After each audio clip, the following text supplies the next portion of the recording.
सबद सबद सब कहत हैं, ए जी सबद सबद सब कहत हैं, और वो तो सबद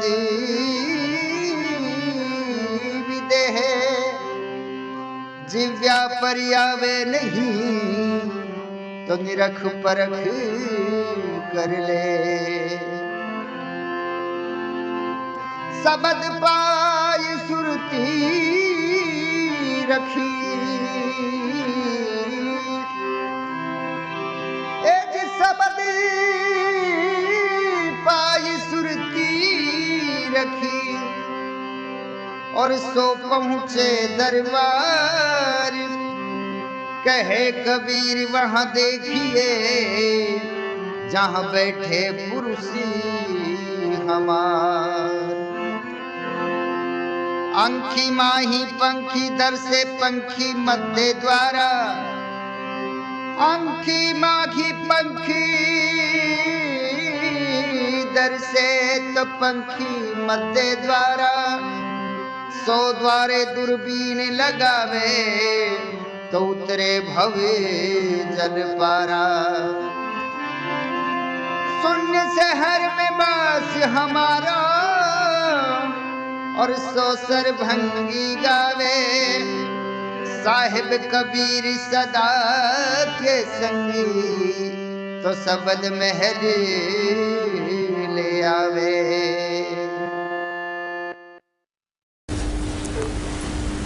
सुरेश शब्द सुना रहा था कि संतों के सत्संग में सुरता तो चाह लिए।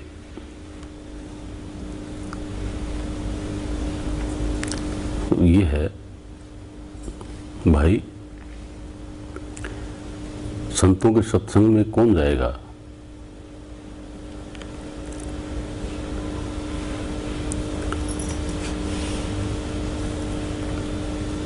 ये अपने आप में प्रश्न है ये कि संतों के सत्संग में कौन जाएगा? कि जब अब हम अगरतला में रह रहे हैं, तो जिसने अगरतला देखा है, जो घर देखा है, तो अगरतला याद करते घर भी दिखाई दे रहा है, सब कुछ दिखाई दे रहा है। और आप लोगों ने किसी ने भी अगरतला नहीं देखा, तो हम कहाँ रह रहे हैं, कैसे रह रहे हैं, वो कुछ भी नजर नहीं आ रहा। अब अलग अलग गांवों से लोग आए हैं, तो वो अपने गांव की याद करते ही उनको गांव नजर आ रहा है, लेकिन उनका गांव जिन्होंने देखा नहीं, उनको कुछ ही समझ में नहीं आ रहा, उनको वो गांव नजर नहीं आ रहा। तो भाई, तो संतों का जो दरबार है, संतों का जो सत्संग है,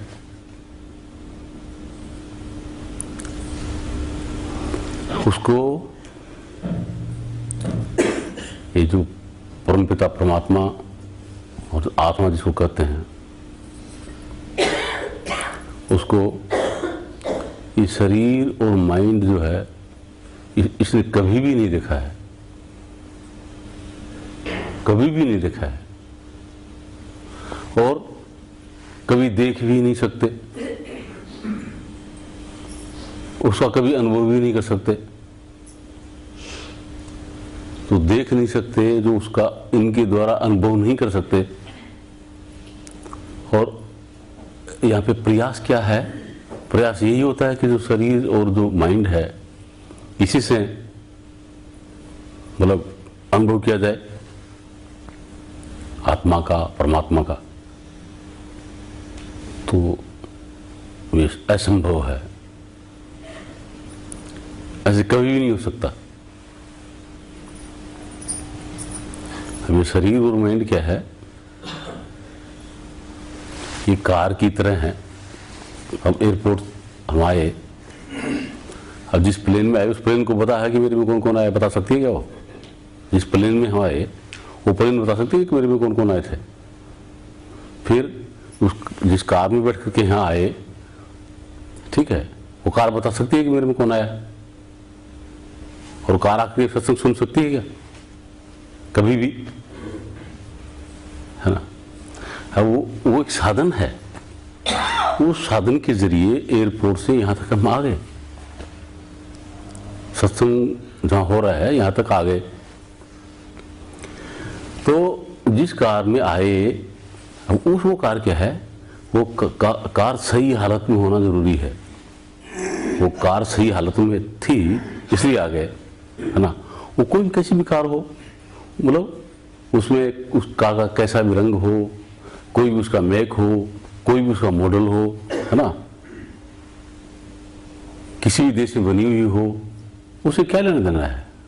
मकसद क्या था, उस कार के जरिए यहाँ तक आना, समझे। उसमें सीट कैसी है, वो एसी है या नॉन एसी है, इसमें उसका कोई मतलब नहीं है ना। वो कार सही हालत में हो, और सही हालत में थी इसलिए उसके जरिए यहाँ तक पहुँच गए। तो उस हिसाब से क्या होता है कि वो अपने आप को जो जानना है, परमपिता परमात्मा को जो जानना है, संतों के सत्संग में जो पहुंचना है, उसके लिए क्या है कि ये शरीर और जो माइंड है ये उसी कार की तरह है, समझे। अब ये शरीर और माइंड जो है ये सही हालत में होने चाहिए, स्वस्थ होने चाहिए, ये तो जरूरी है इसके लिए, समझे। अब ये शरीर किस जाति का है, किस धर्म को मानने वाला है ना, कैसी वेशभूषा है, स्त्री है या पुरुष है, बच्चा है, उससे कोई लेना देना नहीं है।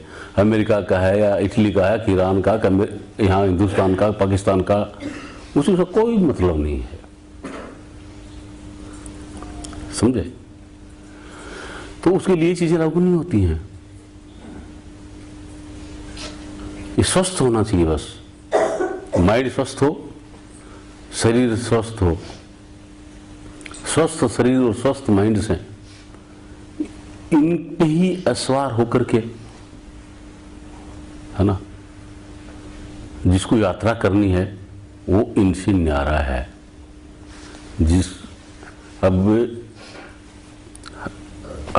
हम जिस जो कार में आए, उस कार के पुर्जे नहीं हैं। कार के पुर्जे होते तो उसी में फिट रहते, है ना। कार अलग चीज है और हम अलग चीज हैं। तो पुर्जे नहीं थे इसलिए कार से अलग हो गए, तो कार भी बनी और वो भी है, ठीक है। तो ये शरीर और माइंड जो है अपन उससे अलग है, अपन वो नहीं है, समझे। उसमें अपन फिट नहीं हो सकते, जबरदस्ती फिट करते हैं अपने आप को जबरदस्ती फिट कर रखा है। भय हो रहा अपन को क्या कि ये मैं यही हूं, मतलब ये शरीर ही मैं हूं, ये माइंड ही मैं हूं, ये अपन को भ्रम हो रहा है। और ये भ्रम जब तक नहीं टूटेगा उस वक्त कुछ भी बात बनने वाली नहीं है। ये कोरा भ्रम है ना। ये पहले आप लोगों को बताया था कि बंदर पकड़ने वाला जब बंदर पकड़ता है तो सुराही गाड़ देता है,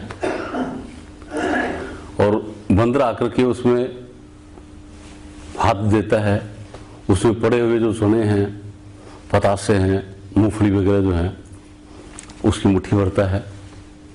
मुट्ठी भरने से हाथ का मोटा हो जाता है और हाथ बाहर नहीं निकल पाता।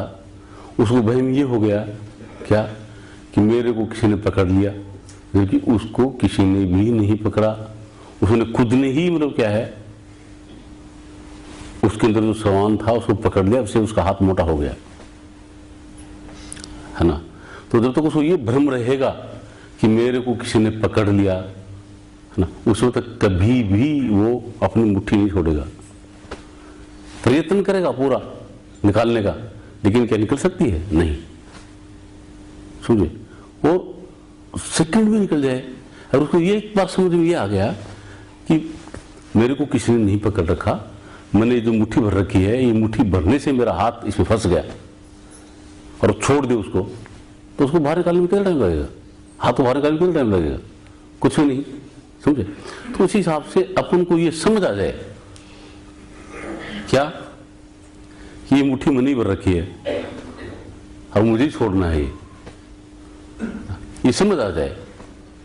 उस समझ के लिए ही अभ्यास, आप जो अभ्यास में बैठने के लिए आप लोगों को कहते हैं कि अभ्यास में बैठो, है ना, उसी कहते हैं।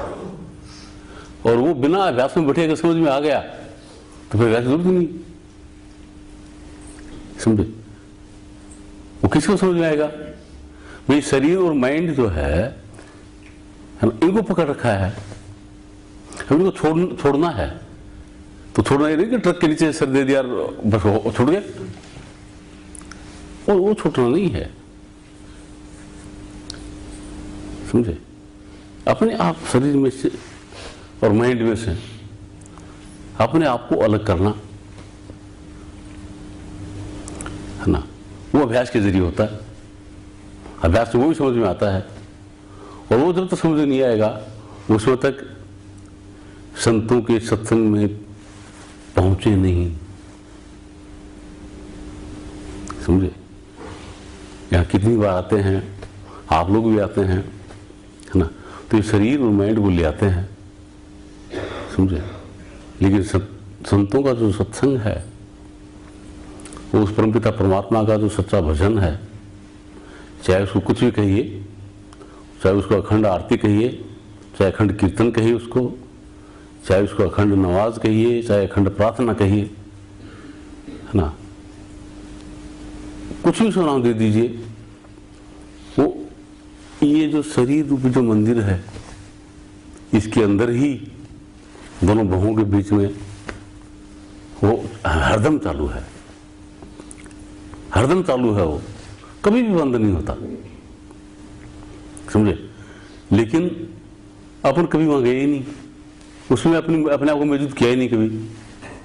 जब तक उसमें अपने आप को मौजूद नहीं करेंगे तो कैसे पता लगेगा कि वो क्या है, कैसे, क्या चालू है, क्या चालू नहीं है, समझे? तो अपने आप को मौजूद वहां करना है। ये शरीर तो मौजूद है ही, शरीर में तो है ही वो, समझे? अपने आप को मौजूद करना है। अभी देखिए, ये भी बड़ी विडंबना है कि इस शरीर में कोई भी ऐसा भाग नहीं है कि जहां अपन नहीं है, है ना, तो फिर ये कहें कि अपने आप को मौजूद करना, तो मौजूद तो हूं मैं, क्यों समझ नहीं आ रहा? ठीक है, मतलब वो समझ आने के लिए जितना वहां पे करंट होना चाहिए उतना नहीं है। जैसे दूध है, दूध में, पूरे दूध में मक्खन मिला हुआ है, दूध के अंदर पूरे में मक्खन मिला हुआ है, उसके एक बूंद को तो उसमें भी मक्खन है दूध में। लेकिन उसी दूध से अगर आप रोटी चोपड़ो, है ना, तो रोटी चोपड़ जाएगी भाई, मक्खन था उसमें, मक्खन तो उसमें पूरा, क्यों नहीं चोपड़ रही, समझे? तो रोटी चोपड़ने के लिए क्या करना पड़ता है? उसी दूध में से मक्खन को अलग निकालना पड़ता है, और अगर अलग निकाल करके फिर रोटी चोपड़ेंगे तो रोटी चोपड़ जाएगी, समझे? तो इस शरीर के अंग प्रति अंग में, है ना, ये माइंड के अंग प्रति अंग में, है ना, उस चेतन का वास है, आप खुद मौजूद हैं। लेकिन फिर भी आपके खुद की मौजूदगी होते हुए भी इसके अंदर में जो खेल हो रहा है उसका आपको अनुभव नहीं हो रहा, नहीं होता। क्यों? कि उसके लिए जैसे एक रिक्वायर्ड करंट जो चाहिए, जैसे मैंने बताया कि मक्खन जो है दूध में मिला हुआ है, लेकिन अब वो उसे एक ही बूंद बूंद में मिला हुआ है, उसमें से अलग हो जाए, समझे? अलग हो जाए तो उसके ऊपर तैरने लग जाएगा ना, लग जाएगा, वो भी मक्खन दूध के ऊपर तैरने लग जाएगा, समझे? और फिर एक बार दूध को छोड़ दिया उसने और उसके ऊपर तैरना लग गया, उसके बाद में जो मर्जी हो आप कीजिए, आज तक कोई भी ऐसा रासायनिक क्रिया नहीं है कि उस मक्खन को दोबारा दूध में मिला दिया जाए, दोबारा दूध के अंग प्रत्यंग में वो मिल जाए, बिल्कुल नहीं मिल सकता, वो हमेशा ऊपर रहेगा, हमेशा उसके ऊपर ही बना रहेगा, कभी भी उसके अंदर नहीं मिल सकता, समझे। तो एक बार आप अभ्यास के जरिए, है ना, इस शरीर में से इस चेतन को रिट्रेस करके जहां परमपिता परमात्मा की अखंड आरती हो रही है वहां पे मौजूद कर दीजिए, समझे। फिर वो कभी भी इसमें नीचे नहीं उतरेगी, फिर नहीं आएगा, वो हमेशा वहां बना रहेगा, समझे।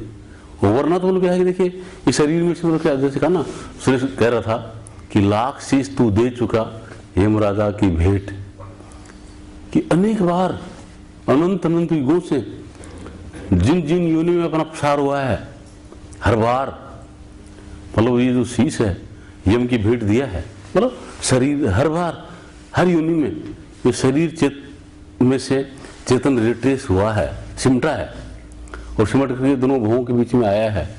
लेकिन जहां पे संतों का जो दरबार है ना, जहां पे संतों का जो सत्संग है, उस सत्संग में मौजूद नहीं हुआ, कभी भी मौजूद नहीं हुआ, समझे। हमेशा इसमें से आया है, फिर कहां गया है, यम के द्वार पे गया है, यम के द्वार पे गया है ना। कैसे गया, क्या हो गया उसको, देखिए जैसे कोई किराए के मकान में रह रहा है और किराए के मकान में रह रहा है, उसके मकान को, किराए वाले मकान को अगर कोई खाली कराए, उसका मकान मालिक जो है वो खाली कर, मेरा मकान खाली कर भाई, तो कितना दुख होता है, दुख होता है, देख मकान खाली करवा मेरे से, है ना। और मकान ढूंढेगा भाई, मुझे कहीं दूसरे मकान में कहीं रहना है, उसको दुख होता है। और जो किराए के मकान में रह रहा है और उसने अपना मकान बना लिया, खुद का मकान बना लिया उसने, ठीक है, तो किराए वाले मकान को छोड़ने में उसको कितना टाइम लगेगा, दुख होगा या खुशी से जाएगा अपने मकान में। तो उसका अपना मकान बन गया इसी दिल्ली में, है ना। और सुबीर ने अपना मकान बना लिया, तो किराए के मकान में रह रहा था, उसको छोड़ने में उसको दुख आया, कब खुशी हुई, खुशी होगी ना। तो अभी ये किराए का मकान है, किराए के मकान में रह रहे हैं, समझे, और ये किराए के मकान को छोड़ना नहीं चाहते, खाली नहीं करना चाहते, समझे। लेकिन मौत का डंडा लगता है तो खाली करवा लेता है, खाली करना पड़ता है, समझे। जो खाली करना पड़ता है तो बहुत दुख होता है, बड़ी भयंकर पीड़ा होती है, खाली करना चाहते हैं नहीं, इसको बिल्कुल भी खाली नहीं करना चाहते, है ना। वो बेचारा अगर चिट्ठी भी भेजता है, इसके मकान का मालिक जो है वो चिट्ठी भी भेजता है ना, उसको भी फाड़ डालते हैं। अगर वो दांत गिराता है तो प्लास्टिक वाले लगा लेते हैं, बाल सफेद करता है तो डाई लगा लेते हैं, आंख कमजोर करता है तो चश्मा लगा के बैठ जाते हैं, कान कमजोर करता है तो उसके अंदर लगा करके बैठ जाते हैं। ऐसे मकान खाली करने वाले नहीं हैं, और जबरदस्ती खाली करवाता, मौत का डंडा मारता है, और मौत का डंडा मारने से फिर क्या होता है, तो मकान खाली करना ही करना पड़ता है।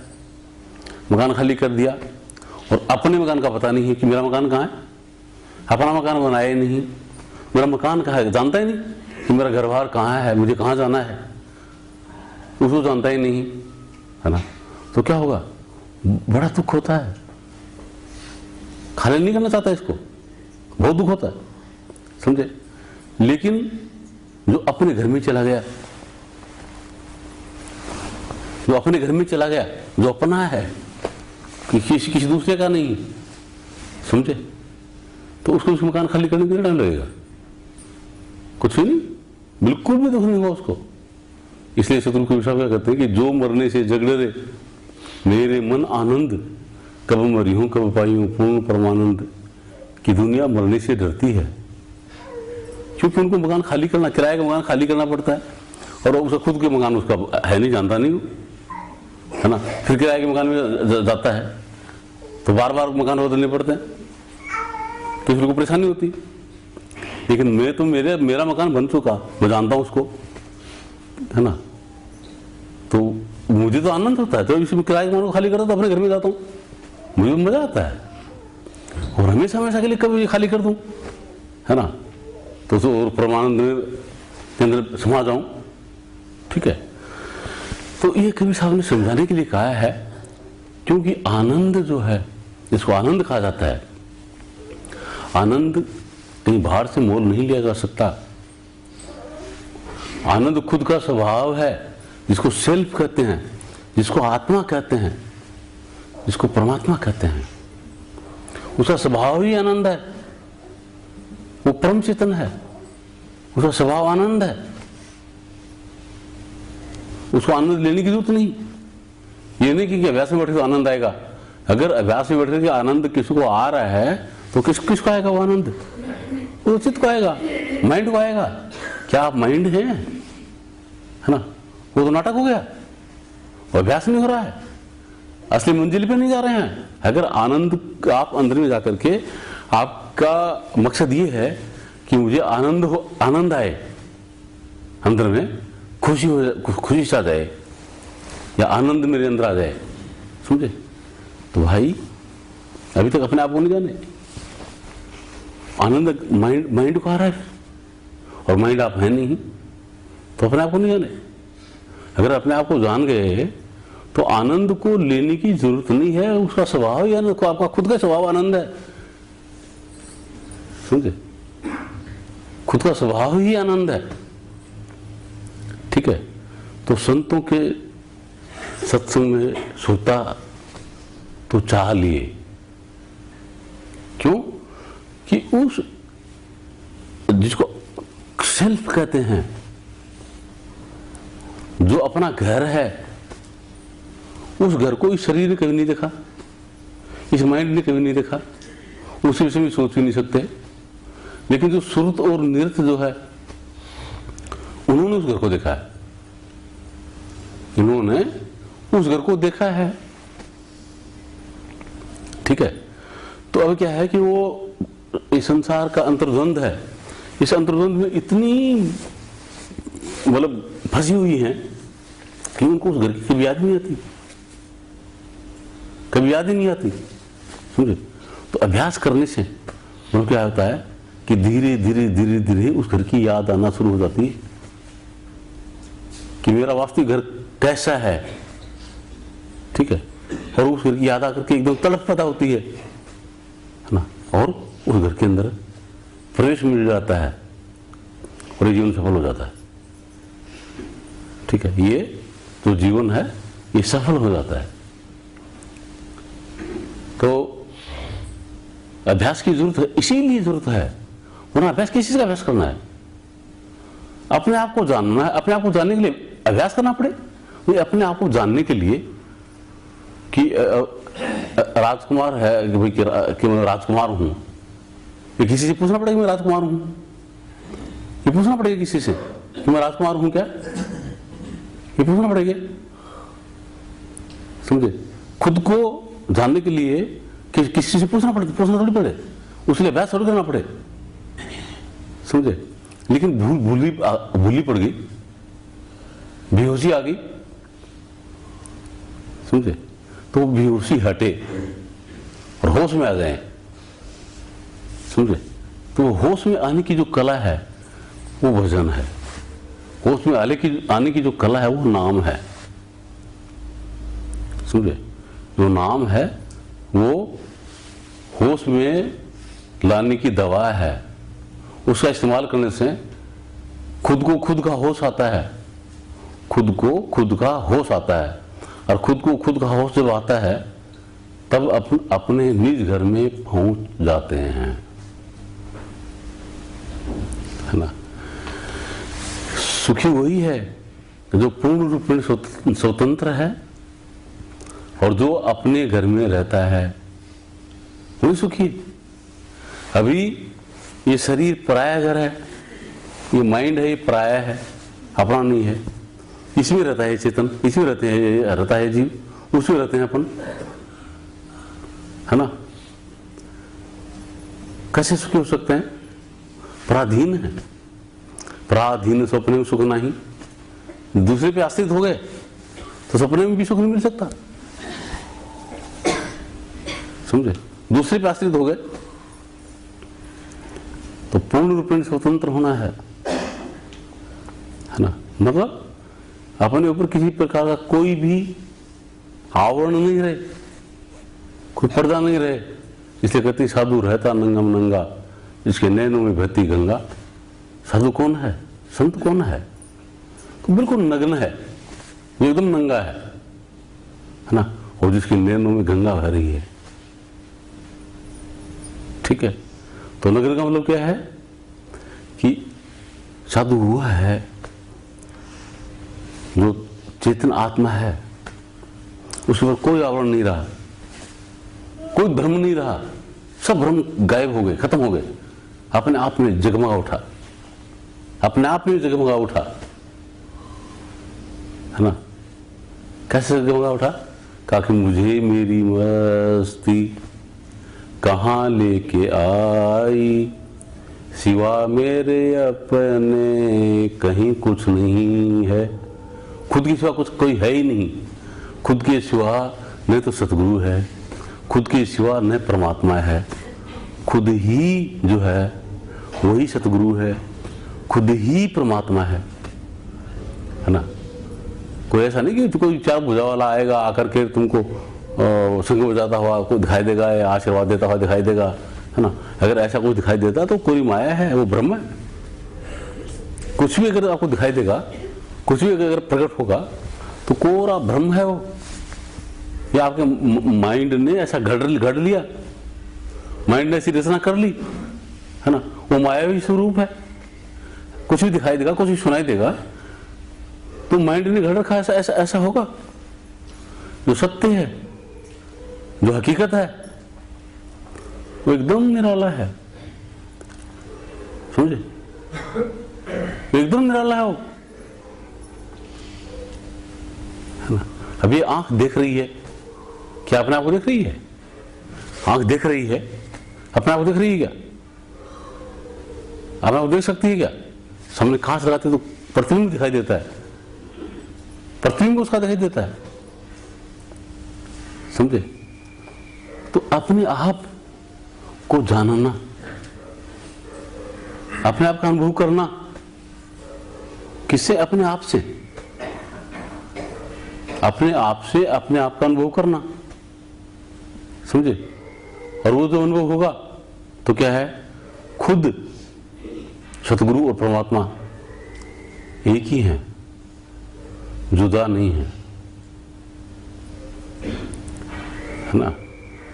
कि न तो खुद दूर है न खुदा दूर है, आता है नहीं नजर तो सिर्फ नजर का कसूर है। अगर दूर नजर आ रहा है तो ब्रह्म है ना। वो दूरी दूर हो जाए, वो दूरी हट जाए, वो दूरी खत्म हो जाए, एक हो जाए, एकाकार हो जाए। तो एकाकार हो जाएगा तो उस एकाकार के अंदर वो क्या है? ये खुद सतगुरु और परमात्मा न्यारा नहीं है। खुद भी वही है, सतगुरु भी वही है, परमात्मा भी वही है, समझे। लेकिन ये अभी कौन कौन कह रहा है ऐसा कि खुद भी वही है, सतगुरु भी वही है और परमात्मा भी वही है? कौन कह रहा है, कौन समझ रहा है? ये माइंड ही तो कह रहा है, और माइंड ही समझ रहा है ना। और ये बता कि ये चीज है उसे न्यारी, उससे न तो कहा जा सकता, और न समझा जा सकता, न समझाया जा सकता, है ना। उस चीज को न तो ये कह सकता, न सुन सकता, न समझ सकता, न समझाया जा सकता, समझे। अगर ऐसा सुनने समझने ऐसा ये विषय होता तो आज तक कभी समझा दिया जाता, समझे। ये इसे बिल्कुल न्यारा है। तो न्यारा क्या है कि ये जो पकड़ है, जो संसार की जो पकड़ है, जो शरीर की पकड़ है, जो माइंड की पकड़ है, इस पकड़ को छुड़ाने के लिए ही अभ्यास करने के लिए कहा जा रहा है कि आप अभ्यास कीजिए, है ना। जो दीक्षा दी, जो नाम जो दिए, उनका अभ्यास कीजिए, क्योंकि उनमें ताकत है। उसको न्यारा करते हैं। जैसे हम लोग क्या है कि दूध उसमें डाल दिया बिलोनी में, और झिरनी लेकर के उसको बिलोना शुरू कर दिया, तो झिरनी में और बिलोनी में ताकत है, वो घी को अलग निकाल देगा, है ना। तो अभ्यास यही है, जो अभ्यास में बैठना ना, वो क्या करना है, उसको बिलोना है। तो बिलो करके बिलोने से क्या मखरू ऊपर आ जाएगा अपने आप, है ना। तो अभ्यास करते करते करते करते क्या होगा कि अपने आप आपकी झलक मिलने लग जाएगी आपको। हाँ, आपको अनुभव होने लग जाएगा कि मैं खुद क्या हूं। ठीक है, ढूंढने कुछ और निकले हो कि मुझे ऐसा मिलेगा, ये मिलेगा, समझे, और मिलेगा कुछ और, बिल्कुल निराली चीज मिलेगी, है ना। और फिर मुझे ये पता लगेगा मिला क्या है, ये तो था ही, और ये कहाँ था, मेरे पास तो समय था, और मुझे इसका पता नहीं था। तो शर्म आएगी अपने ऊपर। कितने दिन तक मैं यूं ही धोखे में रहा, इतना टाइम लगा दिया इसके लिए, समझे। ये आप लोगों की स्थिति नहीं, मैं मेरी स्थिति की बात कर रहा हूं। मैं गुरु महाराज के संपर्क में गया और डेली कभी कुछ अभ्यास, कभी कुछ अभ्यास, कभी कुछ अभ्यास, 23 घंटे तक अभ्यास करता रहा। जो 60वां दिन जब था हुआ, उस दिन बोल के शरीर ने चेतन को छोड़ा, 60वें दिन छोड़ा, इसकी दिशा बदली। दिशा बदलते गुरु महाराज उठा के लिया है, अरे बोल के अभ्यास वासी कोई जरूरत नहीं, आ जा। ठीक है, फिर जो सत्य प्रकट किया गुरु महाराज ने, तब मतलब अपने ऊपर ये लगा, यार ये इतना आसान, इससे आसान कुछ हो ही नहीं सकता। तो 60 दिन तक ये झंझट करने की क्या जरूरत थी, 60 दिन तक ये इतना 23 घंटे झंझट करने की क्या जरूरत थी, इतना आसान है ये, समझे। तो जब आप भी उस सत्य में जगेंगे तो आप लोग भी यही कहेंगे कि इतना आसान, और उसके लिए मैंने इतना टाइम लगा दिया, इतने दिन लगा दिए किस चीज के लिए, ये तो मेरे पास था ही, समझे। इतनी गहराई ये मेरे पास में थी और मुझे पता भी नहीं, है ना। क्योंकि देखिए, जिसके घर में अनंत खजाना गड़ा है उसको पता नहीं है। जिस दिन उस खजाने का पता लग गया, है ना, तो उस खजाने का मालिक होने में उसको कितना टाइम लगेगा भाई। जिस दिन उसको अपने खजाने का पता लग गया, फिर मेरे घर में तो मतलब क्या कि खरब रुपए दबे पड़े हैं, तो जिस दिन उसका पता लगा खरबपति तो उसी दिन हो गया वो। तो खरबपति तो पहले भी था कि उसके घर में गड्ढे हुए थे, वो इसको पता नहीं था। और जिस दिन उसका पता लग गया और वो निकाल लिए, है ना, तो उस वक्त खरबपति बन गया, समझे। तो और कहीं जाना नहीं, अपने खजाना अपने पास ही तो है, अपने अंदर ही सब कुछ गड़ा हुआ है, अपने अंदर। शरीर की बात नहीं कर रहा मैं, माइंड की बात नहीं कर रहा हूं मैं, अपने अंदर बता रहा हूं, अपने अंदर अपन कौन है उसकी बात कर रहा हूं, समझे। उसके अंदर बताया कि वो भी परम पिता परमात्मा वही है, सतगुरु वही है। और फिर उसको बाहर ढूंढ रहे हैं, है ना। फिर इंतजार करेंगे अगरतला से कब आएंगे। अरे वाह, हे प्रभु जी, रहता हूं हरदम मैं तेरे पास, अरे अगर तू नहीं जान पाए तो मैं क्या करूं, है ना। कि अगर नहीं जान पाए तो फिर क्या किया जाए, ठीक है। कभी दूर नहीं,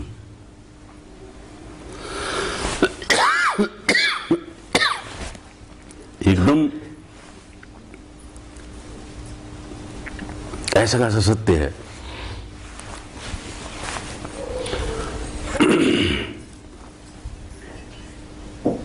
कहा ना कि संतों के सत्संग में सुरता तो चाले, है ना,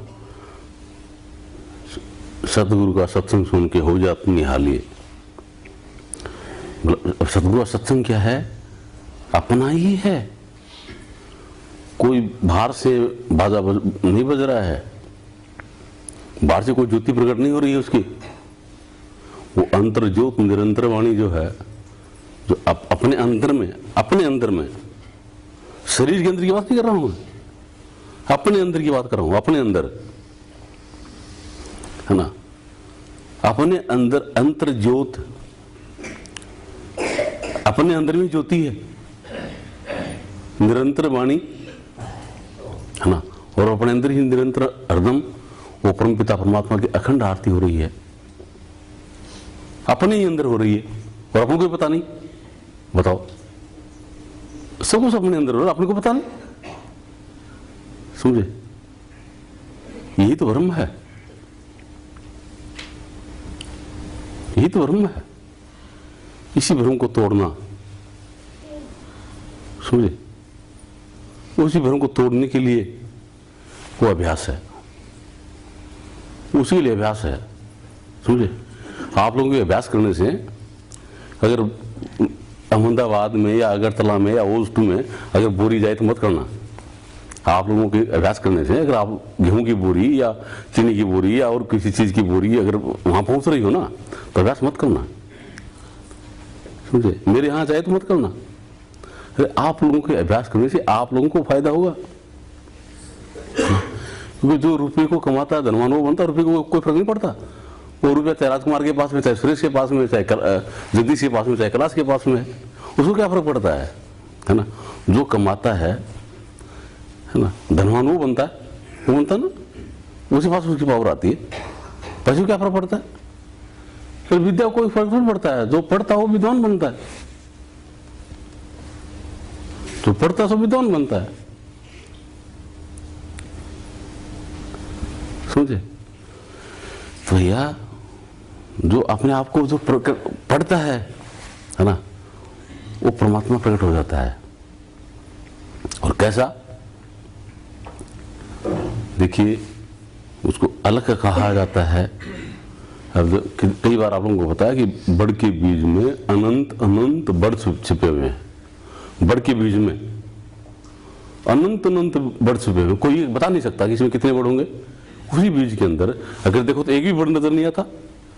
बनियान ट्री जिसको कहते हैं, बड़ का पेड़ जो है ना, बड़ के बीज में जो बिल्कुल छोटा सा है, राई से भी छोटा है, समझे, उसके अंदर अनंत अनंत बड़ के पेड़ छुपे हुए हैं, लेकिन नजर एक भी नहीं आ रहा। ठीक है, लेकिन जो जानता है कि ये बड़ का बीज है उसको नजर आ रहा है। ठीक है, उसको सही तरीके से अगर लगा दे और उसको सिंचित करे तो क्या होगा? उसमें से विशाल बड़ का पेड़ निकल आएगा और उसमें असंख्य बड़ के बीज पैदा हो जाएंगे। उन असंख्य बीजों में से असंख्य आगे बड़ पैदा हो जाएंगे।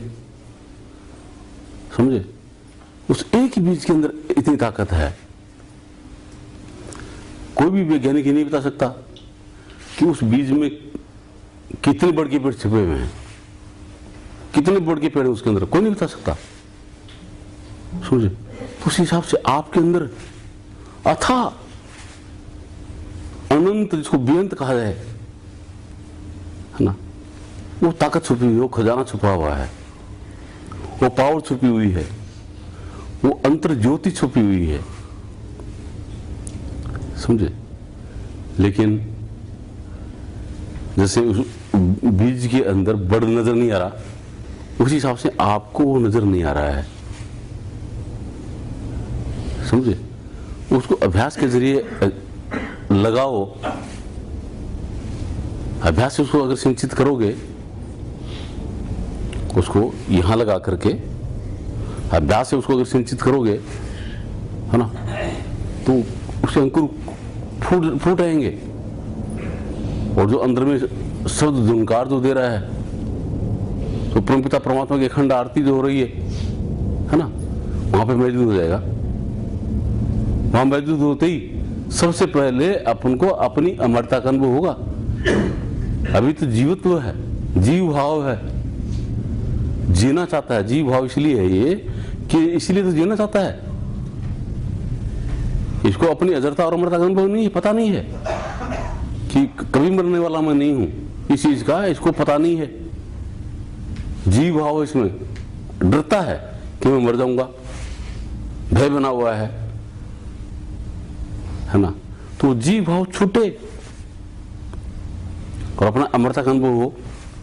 कब होगा? जब उस परमपिता परमात्मा के सच्चे नाम के संपर्क में जाएंगे। जो आपके अंदर में जो बीज है, जिसमें विशाल ताकत छुपी हुई है, समझे, उस बीज में से वो अंकुर फूट करके विशाल सत्ता आ जाएगी तो वो उस नाम में आती है ना। उस नाम के अंदर लगा देने से जीव का जीवत्व तो खत्म हो जाएगा, जीव भाव खत्म हो जाएगा, है ना। और परमात्मा जिसको कहते हैं, हाँ, वो प्रकट हो जाएगा। ठीक है, वो परमात्मा प्रकट हो जाएगा। तो प्रकट कैसा हो जाएगा? ये नहीं कि कोई चार भुजा वाला होगा या माता के रूप में प्रकट होगा, भाई शेर पे चढ़ करके आएगी, है ना, या हनुमान जी के रूप में आएगा, पहाड़ उठा करके लेके आएगा। ऐसा कुछ नहीं। अगर ऐसा कुछ होता है तो ये सपन में भी अगर ऐसा होता है तो आपके माइंड की रचना है, ऐसा आपने मान लिया है, इसलिए ऐसा लग रहा है, ऐसा हकीकत में नहीं है। ठीक है, तो अपने आप को जगाना, वो जगाने के लिए अभ्यास कर में बैठना। ठीक है, यही इस जीवन के अंदर आपको प्रेरित किया जा रहा है। बार बार आकर के सत्संग सुनाए जा रहे हैं, बार बार सत्संग में बुलाया जा रहा है ना। ये उसका मकसद है। ठीक है, और शुरू से भी यही मकसद था। जब आप लोग संपर्क में आए उस दिन भी यही मकसद था। मेरा ये मकसद कभी नहीं था कि बुलाने में आश्रम बनाऊंगा। आप लोगों को मतलब क्या है कि बुला लूंगा और आप लोगों को ठग लूंगा और बुलाने में आश्रम बना दूंगा, ये मेरा मकसद कभी नहीं था, है ना। अरे मुझे आश्रम की क्या जरूरत है? अब मुझे आश्रम की जरूरत है, दिल्ली में बैठा हूं, यहाँ जरूरत है आश्रम की, है ना। आप मैं तो आने उससे पहले आप लोगों ने व्यवस्था कर रखी है, मैं आया उससे पहले आप लोगों ने व्यवस्था कर रखी है, मुझे आश्रम की जरूरत है क्या? जरूरत है क्या, है ना। अब जहां भी सत्संग कराओगे, आप कहीं भी सत्संग कराओगे तो मुझे तो पता कि फर्स्ट क्लास मेरे लिए छाया भी करोगे, बरसात से भीगने का इंतजाम भी करोगे, धूप से बचाने का इंतजाम भी करोगे, ठंड से बचने का इंतजाम भी करोगे, है ना। अगर आप लोगों को अपने लिए इंतजाम करना है तो आप करें, मुझे तो नहीं चाहिए भाई। मुझे कोई आश्रम की जरूरत नहीं है, न बुलाने वाले आश्रम की जरूरत है, न रासना वाले की जरूरत है, न और किसी आश्रम की जरूरत है ना। मैं तो आश्रम में बैठा हूँ। गुरु महाराज ने कहा कि जहां तो बैठा वही आश्रम है। सतगुरु महाराज ने मुझे वचन यही दिया था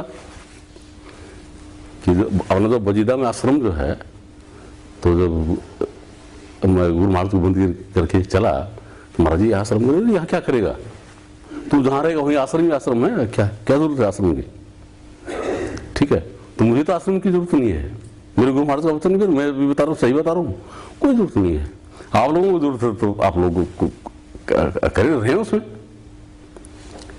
ठीक है, तो जो आश्रम है वो यही है ना। तो सतगुरु महाराज के अंदर मौजूद रहना, सतगुरु महाराज में मौजूद रहना, उससे बड़ी आश्रम बढ़ के आश्रम और क्या होगा? उसको छोड़ करके धक्के खाते फिर तो आप लोगों की मौज है।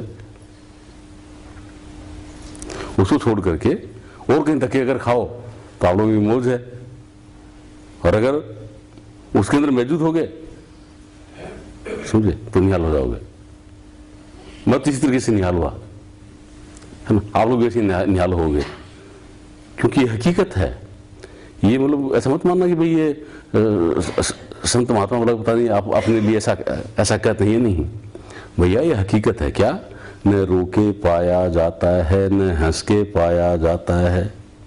ठीक है, जब भी अपने आप को प्रकट किया जाता है, सतगुरु का होके पाया जाता है। ठीक है, सतगुरु का होकर के फिर मिलता है। जब तक संसार के हैं, जब तक काल के हैं, काल की दात के जब तक अपन ग्राहक हैं, काल के ग्राहक हैं, काल की दात के ग्राहक हैं, उसमें तो कभी भी सत्य प्रकट नहीं हुआ। हाँ, जो सतगुरु के ग्राहक बनेंगे, है ना, तो आपके पास में तुरंत प्रकट हो जाएगा। वो कभी भी आप लोग कर लेना, आप लोग मौज है।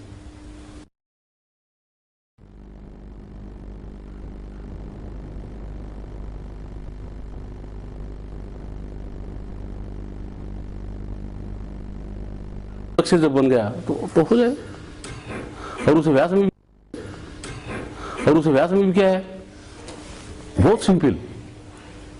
न घर बार छोड़ना है, न परिवार छोड़ना है, न मकान छोड़ना, न दुकान छोड़नी, न नौकरी पैसा छोड़ना, कुछ नहीं छोड़ना। वो करते हुए, बीवी बच्चों का पालन पोषण करते हुए, सच्चा और नेक जीवन जीते हुए, नाते रिश्तेदारी को निभाते हुए, है ना। कैसे करना है, कई बार आप लोगों को बताया है कि भाई जब ठंड का टाइम है और ठंड में मतलब क्या है कि ठंड से बचने के लिए सूट पहन करके, है ना, ऑफिस में जा रहे हो, रिश्तेदारी में जा रहे हो, यार दोस्तों के यहाँ मिलने के लिए जा रहे हो, है ना, ठीक है। लेकिन मेरे भाई जिसमें बाथरूम में स्नान करने के लिए जा रहे हो उसमें क्या होगा, उसमें कितनी भी ठंड क्यों ना हो आपको वो सूट उतारना ही पड़ेगा, तभी स्नान होगा, ठीक है। तो जब अभ्यास करना है उसमें सूट को उतार के फिर एक तरफ रख दो, बाकी जो संसार का व्यवहार करना है उसे पहन लो, कौन मना करता है, कभी मना नहीं किया उसके लिए, ठीक है। और ये देखिए भाई जिसके संपर्क में हो, जिससे सत्संग सुन रहे हो उसको देख लो ना, उसको देख लो, और कहीं इसमें भ्रम करने की क्या जरूरत है। वो क्या कर रहे हैं, पढ़ने के टाइम पे पढ़े भी, सर्विस भी कर रहे हैं, बच्चे भी हैं, है ना, आप लोग साथ में भी है, नौकरी भी कर रहे हैं, नहीं कर रहे, क्या कहाँ तकलीफ है, कहाँ कौन सी चीज आड़े आ रही, कोई नहीं, समझे। बहुत सहज और सरल है, जो समझ में आ जाएगा, इससे सरल कुछ नहीं है, और जब तो समझ में नहीं आ रहा तो इससे मुश्किल कुछ नहीं है ना। क्या कहने सुख बीच ग्रस्त के ना सुख छोड़ गयो, सुख है बीच विचार के सतगुरु शरण गयो, कि ये सत्य यानी कि ग्रस्त में रहेंगे तो प्रकट होगा, ग्रस्त में रहना ही जरूरी है, या ग्रस्त को छोड़ करके हिमालय में जाना जरूरी है ना, ये नहीं। सुख है बीच विचार के सतगुरु शरण गयो, सतगुरु के शरण में जब भी चले गए ना उसी वक्त सत्य प्रकट हो जाए। और वो सतगुरु क्या है, वही तो नाम है, वही तो नाम है, वो नाम ही तो है। लेकिन वो नाम क्या क्या है कि नाम रहे चौथे पद माही, दुनिया ढूंढे त्रिलोकी माही, त्रिलोकी में बसता काल, चौथे पद में नाम दयाल। कि त्रिलोकी के अंदर तो काल है, काल का विस्तार है, वो नाम तो इसे पार है, समझे। तो अब उसे पार जाने का है, वही तो व्यास है। वो व्यास क्या है,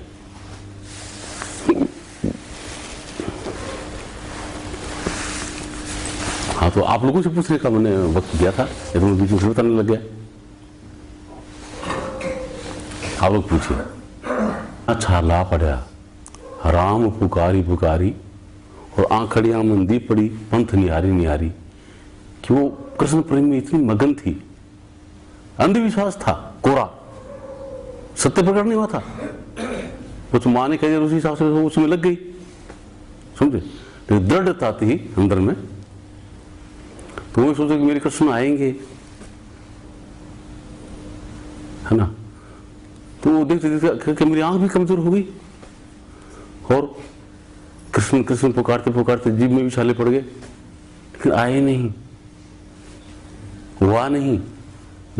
जैसे सतगुरु रविदास मिले, है ना, तो सेकंड भी नहीं लगा कि वो प्रेम तो था, वैराग तो था अंदर में, सब कुछ तैयारी था, बस उसको जगाने की जरूरत थी।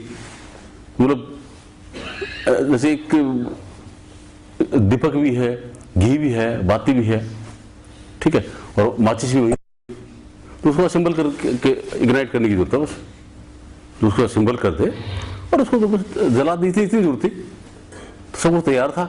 सतगुरु रविदास महाराज संपर्क में आए, आते उन्होंने ज्योत जगा दी, सुनो ना। तो वो होता तभी है, अपने आप में ऐसे नहीं होता।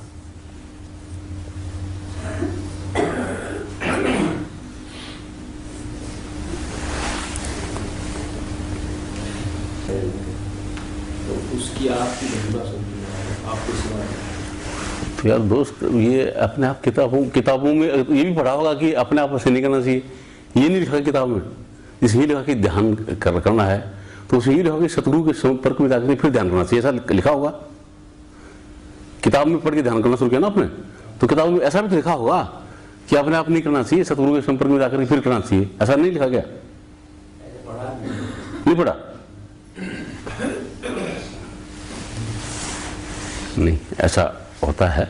तो तो भाई जैसे आपने अरे एक प्रश्न तो सुनना है,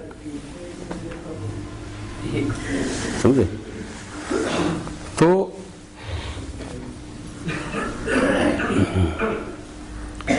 क्या होता है कि बताए कि एक आदमी राष्ट्रपति है, आदमी राष्ट्रपति है ना? है नहीं है? आदमी है ना? तो आदमी सभी बैठे हैं, सभी राष्ट्रपति है क्या? सभी तो नहीं है ना, लेकिन आदमी राष्ट्रपति है, ठीक है? अब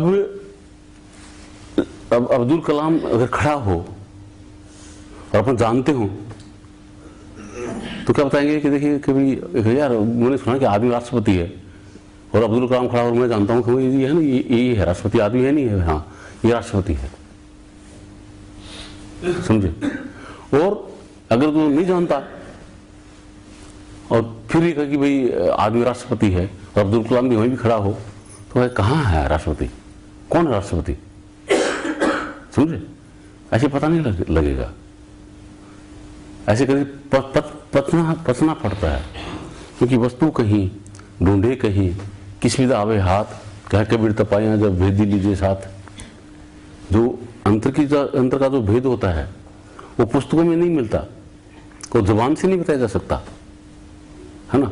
उसके लिए कोई अलग तरीका है, समझे, जिसका व्याख्यान नहीं किया जा सकता, समझे? तो संत सत्संगों के संपर्क में जाने का ये तो मकसद होता है। उनके संपर्क में जाने से उन्हें क्या होता है कि उनके पास में पावर होती है मेरे भाई, उस पावर से जगाते हैं उसको, ठीक है? तब वो चीज खिलती है। अब एक बच्चा है जो अपने आप घर पे पढ़ रहा है, खूब पढ़ रहा है, स्कूल में नहीं गया, और दूसरा बच्चा क्या है कि वो स्कूल में जा रहा है, पहली क्लास में गया, पहली क्लास की डिग्री मिल गई उसको, दूसरी क्लास में हो गया। दूसरा बच्चा क्या है कि दूसरी क्लास तक उसने घर में पढ़ रहा हो, स्कूल नहीं गया, ठीक है? वो दूसरी क्लास पास कर दी, दूसरे स्कूल में जाने वाले ने तीसरी क्लास पास कर दी, चौथी कर दी, 10वीं कर दी, मतलब ग्रेजुएशन कर दिया, पोस्ट ग्रेजुएशन कर लिया, और वो लड़का भी साथ साथ में पढ़ रहा है, लेकिन घर पे स्कूल गया ही नहीं, समझे? तो साहब पढ़ तो रहा है, क्या उसको डिग्री मिलेगी? मिलेगी क्या?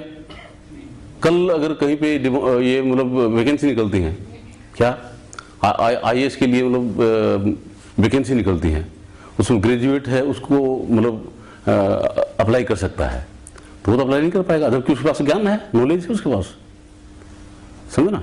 तो स्कूल में जाना क्यों जरूरी है? स्कूल के अंदर जाने से वो डिग्री मिलती है नहीं मिलती, समझे?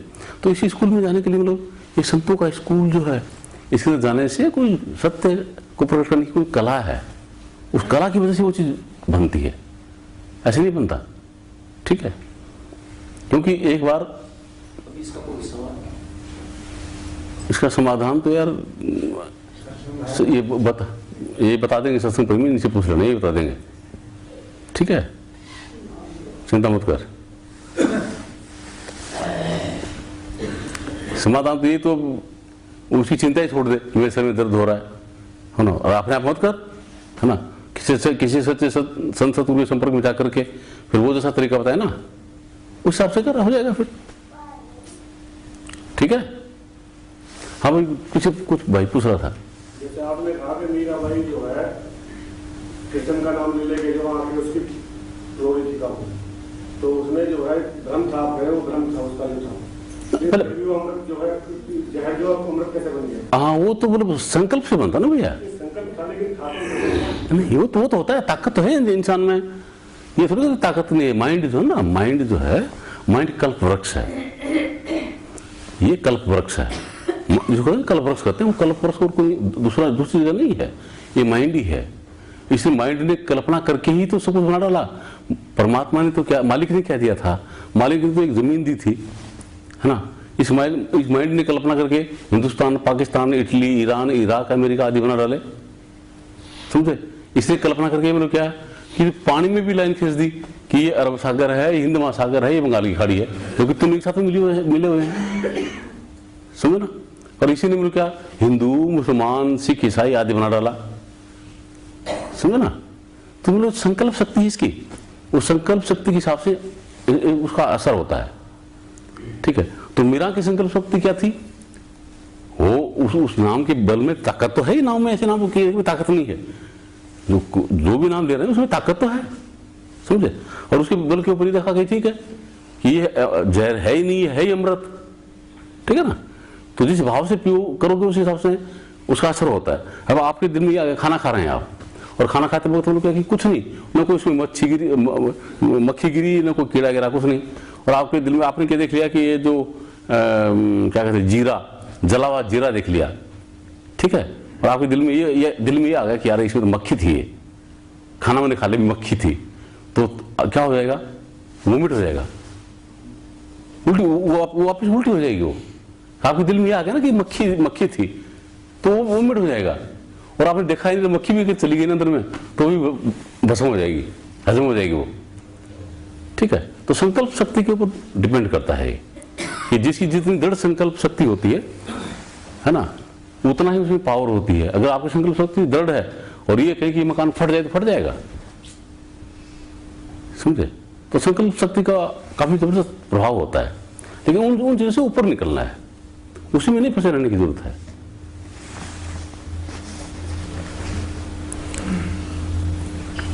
लक्ष्मी तो भजन सुनाए।